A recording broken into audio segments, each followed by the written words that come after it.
La primera vez que la vi, estaba mirando a mi puerta con un vaso de frescos salsas y una sonrisa que no llegaba a sus ojos.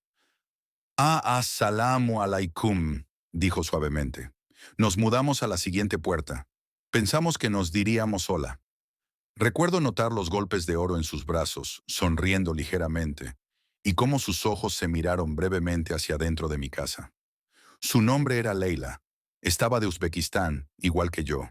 La misma lengua, las mismas tradiciones, las mismas recetas. Su marido estaba silencioso. Bastante poco hablaba cuando nos conocimos. Tenía un niño, igual que yo, y de inmediato nuestros hijos se volvieron inseparables. Venía a casa a menudo. Siempre trajo algo, plov, baklava o chai con cardamomo. Tenía una manera de complementar todo. Tu casa es tan cálida, tu marido es tan modesto, te ves tan afortunada. Al principio no pensé mucho en ello. Era encantadora, amigable. Hizo que la madre Hood pareciera sin esfuerzos, igual que yo, siempre jugando un montón de juguetes, pasos de escuela y un marido que varado habla estos días. Aún así, sentía bien tener un amigo que comprendiera nuestra cultura. Alguien a quien podría hablar mi corazón en la lengua de nuestra madre. Pero, lentamente, comencé a notar cosas. La manera en que siempre me preguntaba sobre mi marido. ¿Aún ayuda con los niños? Es muy apto para un hombre con dos hijos. Un día, ella dijo algo que se sentaba mal en mi pecho. Si tuviera un marido como tuyo, nunca pararía de agradecerle a Alá. Mi corazón lo limpiaba, pero mi mente lo seguía. Una tarde de martes, mi marido regresó a casa tarde de trabajo. Su vestido estaba abierto, su rostro estirado. Pregunté si había estado bebiendo con sus cotrabajadores. Se veía ofendido. No empieces, se murmuró. Pero algo estaba mal. Se oía diferente. No malo. No colon. Solo no mí. Me apunté más cerca y me golpeó. Un olor suave, polvo. Uno que había oído antes, en la espalda de Leila. El siguiente día, ella vino con los panes. Me miré a ella cuando les mandó a mí. Sus ojos brillaban. Mis manos temblaban cuando tomé el plato. Quería preguntarle, ¿qué estás haciendo? Pero no podía. No podía demostrar nada. Así que hice lo que cualquier esposa haría. Empecé a mirar, a escuchar. Noté el suave cambio en el comportamiento de mi marido, mirando su teléfono constantemente, silenciando llamadas, riendo más cuando me envía mensajes. Quería estar equivocada. Llamaba a ser equivocada. Pero no lo era. El momento que me rompió fue una semana después. Estaba folgando la lavandería y su teléfono sonó. Nunca lo miré. Nunca lo tenía que hacer. Pero algo me llevó a ello. Un mensaje se encendió en la pantalla en Uzbek. Aún lo pienso de la noche pasada. Igualmente la semana pasada. Fue de Leila. Mis dedos se congelaron. Mis piernas se abrieron. Me senté en el suelo, abierta. Las ropas, el sonido de mis hijos riendo en la siguiente habitación. Todo se rompió. Miré ese mensaje como si fuera una arma que había solo sido usada contra mí. La había bienvenido, la había alimentado, la había confiado. Y ahora no podía ver la verdad. La mujer a la que llamé hermana me había traído de una manera que nunca imaginé posible. No lloré esa noche. No podía. Algo dentro de mí se cerró. Miré el mensaje de nuevo, esperando que no lo había leído, esperando que tal vez fuera una broma o una malentendida. Pero a lo profundo lo sabía. Nadie dice la noche pasada, a menos que algo suceda. Y lo hizo. Solo no sabía cuánto tiempo había pasado. Me confronté con mi esposo la próxima mañana, no con raíces, sino con silencio. Le mandó el teléfono. Lo miró y ni siquiera pretendió que estuviera confundido. Solo me miró, ojos abiertos, como un criminal que ya había aceptado la sentencia. No es lo que piensas, dijo él. Mi risa salió seca. Entonces explícalo, le grité. No lo hizo, se fue. Los días que se siguieron fueron los más difíciles. No lo denunció, pero tampoco lo confesó.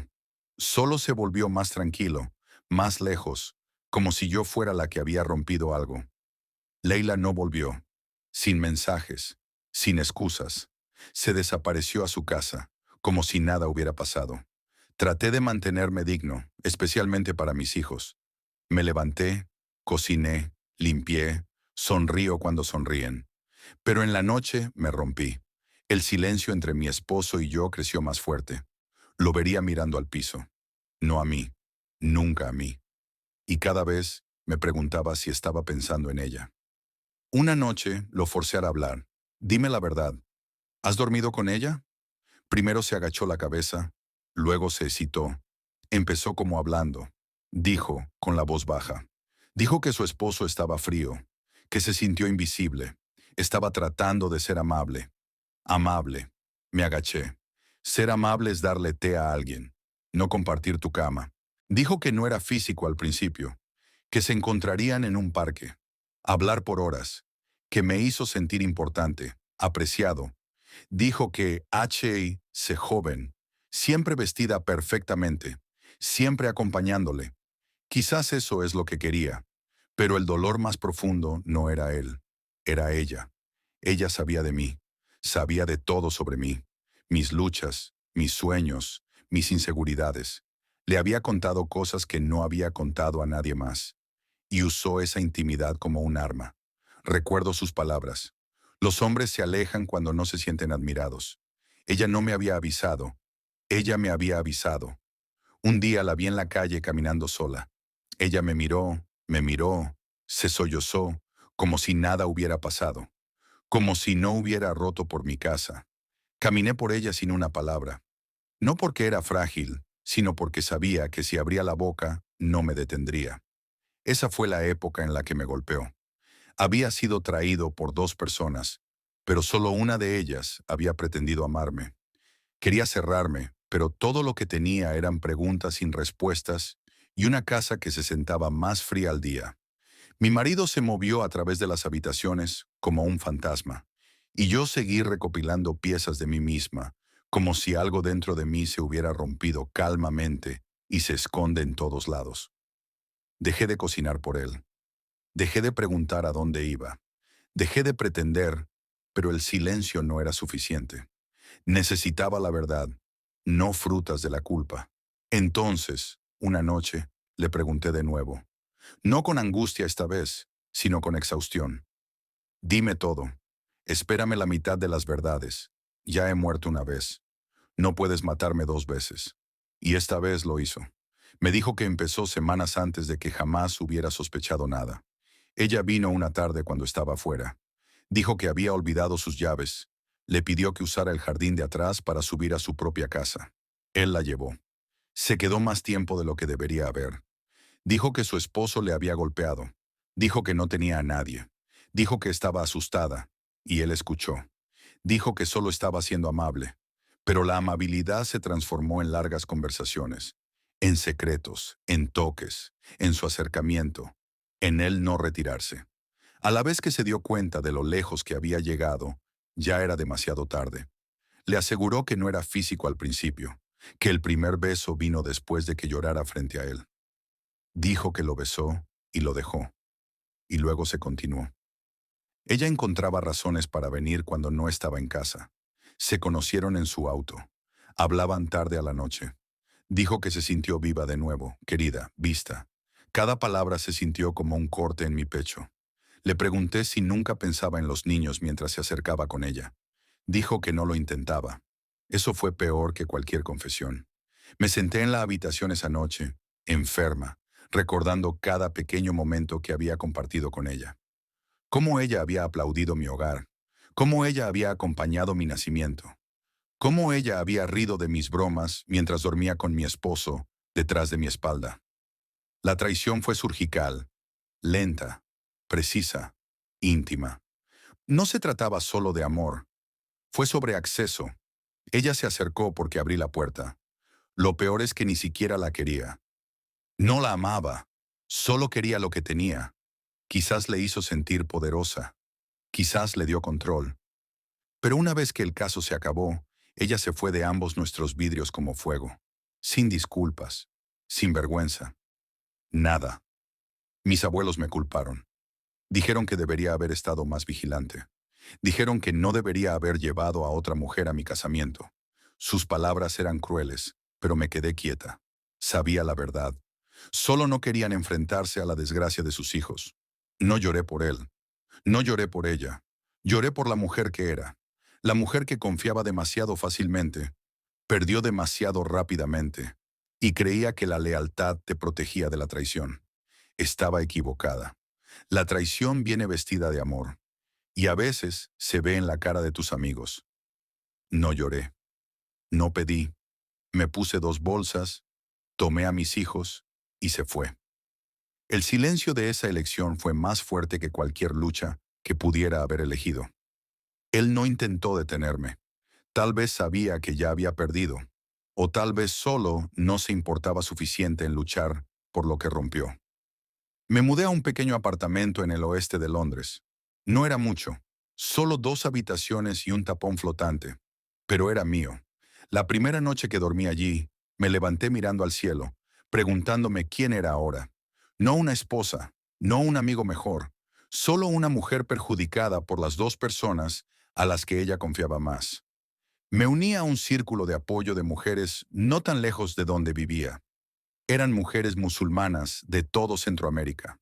Algunas divorciadas, algunas abusadas, algunas simplemente solas. No tuve que explicar mucho. Ellos comprendieron el dolor silencioso que nos entrenamos a engordar. No preguntaron por qué me fui. Preguntaron cómo me sentía. Por una vez, alguien se importaba con eso. Un día recibí un mensaje en Facebook de un viejo amigo de escuela. Su nombre era Murad. No habíamos hablado en años. Dijo que había oído que me había mudado a la ciudad. Dijo que si nunca necesitaba ayuda, incluso solo alguien para hablar con, él estaba allí. No respondí de inmediato. Todavía me estaba curando. Todavía me estaba reconstruyendo. Todavía tenía la amabilidad que venía tan fácilmente. Pero al final le respondí. No nos divertimos, no nos apurábamos, solo hablamos sobre la vida, sobre sueños, sobre regresos. Me contó sobre su divorcio, le conté sobre el mío, y en esos intercambios silenciosos comencé a recordar quién era yo antes de la traición, antes de la casita, antes de la madre, antes del cáncer de corazón. Solo yo. Mi marido intentó acercarse un par de veces. Disculpas, mensajes largos, incluso flores enviados a la vivienda. Dijo que perdió a los niños. Dijo que perdió a mí, pero fue demasiado tarde.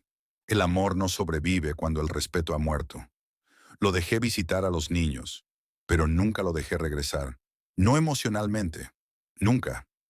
Una mañana, mientras cortaba las espaldas de mi hija, ella preguntó, «Mamá, ¿por qué no vivimos con Baba ya?» Pausé. Luego respondí lentamente, «Porque mamá escogió paz». Ella gritaba como si entendiera, incluso si no lo entendiera completamente. Y eso fue suficiente para mí.